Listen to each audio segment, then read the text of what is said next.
Okay, if I could have my PowerPoint, that'd be amazing. Thank you. All right, so today is Possible Ministry Sabbath, so I just want to give a short presentation about that. So 4 years ago, I walked through the church doors and sat in the back of the church.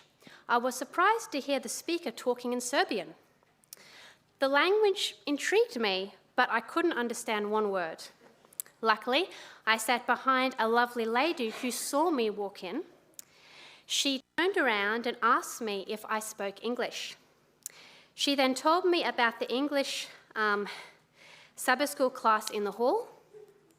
And then I went there and participated in the discussion in the language that I could understand. But what would have happened if there was no English service? Would I have left church? One of the things I love about this church is that the church is bilingual. Our members can enjoy worshipping God in their own language, whether it be Serbian or English. But there are many people out there in our own community who don't bother to come to church because they know they won't understand the service. Who am I talking about? In Australia, we have approximately 6,000 to 15,000 deaf Auslan signers. But how many come to church? I don't know the numbers, but in America, which has a bigger deaf community, only 2% are Christians from all denominations. Is that acceptable? How many deaf-blind people come to church? Can we do something to improve the situation? Not all people with hearing loss use sign language to communicate. Some people lip read and use hearing aids or cochlear implants to communicate. How many of our churches have the technology to support these people? Or do these people come to church every week struggling to hear the sermon? Is this acceptable? Can we do something to improve the situation? Got the slide for 1 sec. At a worldwide level, the General Conference recently established a movement called Possibility Ministries. This movement encourages Seventh-day Adventist churches around the world to look at the strengths and possibilities of 7 special people groups. You can see these 7 people groups on my slide.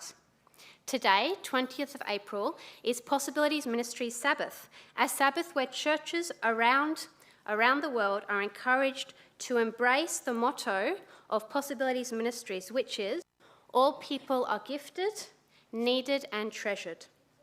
Don't focus on what people can't do.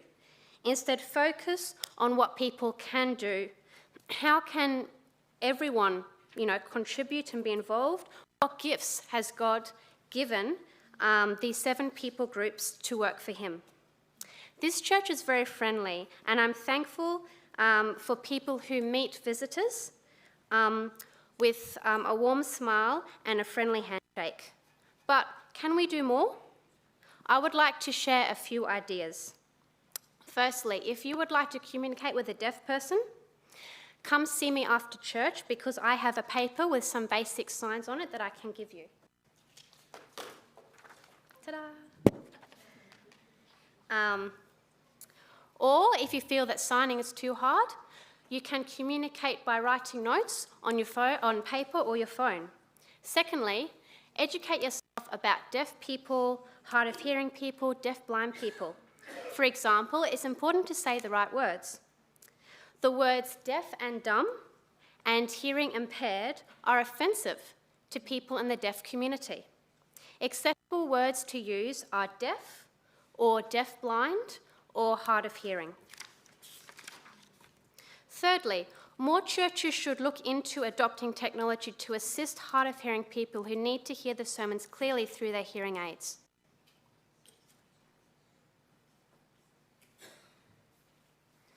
Christian Services for the Blind and Hearing Impaired is a ministry in the South Pacific Division. They provide resources for the deaf and hard of hearing, blind and people with low vision. Perhaps you've seen them in the expo hall at Big Camp. That ministry helps churches set up technology to support people with hearing loss. To wrap up, I would like to show you a video that I have from a friend of mine that's happy for me to share it this morning. Hi, I'm Stephanie. I'm old deaf, which means sign language is not my main source of communication. I lip read.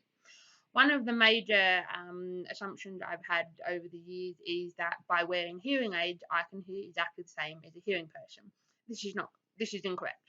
I personally have lost over 75% of my hearing. Even by wearing hearing aids, I still have trouble hearing the doorbell, the telephone, females' voices, little kids, you name it. I have trouble listening to it. This is why I have to rely on lip reading. But even then, lip reading has its challenges. Half the people in the world don't even move their lips properly. Is the light shining on their face properly? Are they looking at me when they're talking? And then on top of all of that, so many English words have the same mouth movement, like tallest and toilet. You don't want to get those two words mixed up. So while you're trying to lip read, you're also trying to use the little bit of hearing that you have to actually hear the person. So I personally, when in a conversation with someone, only hear every third, fifth word. So in a sentence, I might hear, "Oh, the sun bright tomorrow." Is that your sun? Is it the sun outside? Is it the Son of God? I'm constantly doing a mental jigsaw puzzle, trying to fill in the blanks of a sentence. Meanwhile, still keep listening to you while you're continuing the conversation. And 90% of the time, I get the sentence wrong, or I'll get the sermon wrong because I've inserted the wrong words into the sentence, and it's just very confusing. I understand that some churches may not have the budget for a T-loop. However, there is actually even a simpler step that almost every church could do. PowerPoints. Never underestimate the power of a PowerPoint. In a PowerPoint, you could put up the verses that you're going to be mentioning in your sermon. You could put up dot points of the thoughts that you're going to mention in your sermon. All these little things help us do our mental jigsaw puzzle. So if I do hear the sun bright, just by looking at your dot point or by looking at the verse that you just mentioned we were reading and scanning it, you're talking about the Son of God, not the sun outside or your little son or your big son, whichever. The other thing I've also come across is some speakers are actually more than happy to let us read the sermon notes afterwards.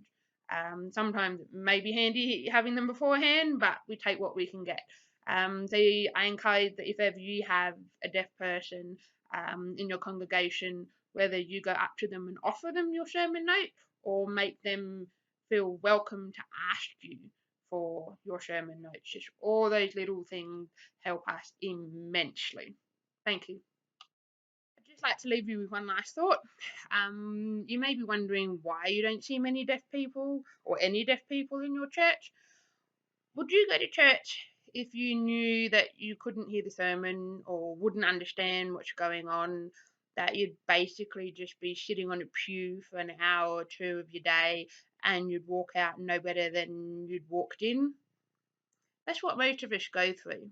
However, what would happen if we knew that there was a T-loop in that church, that it was signage and that we could see where it was, that there were PowerPoints being used, that we could get access to sermon notes, or that there'd be an Auslan interpreter available? I think you may be surprised who would come out of the woodworks.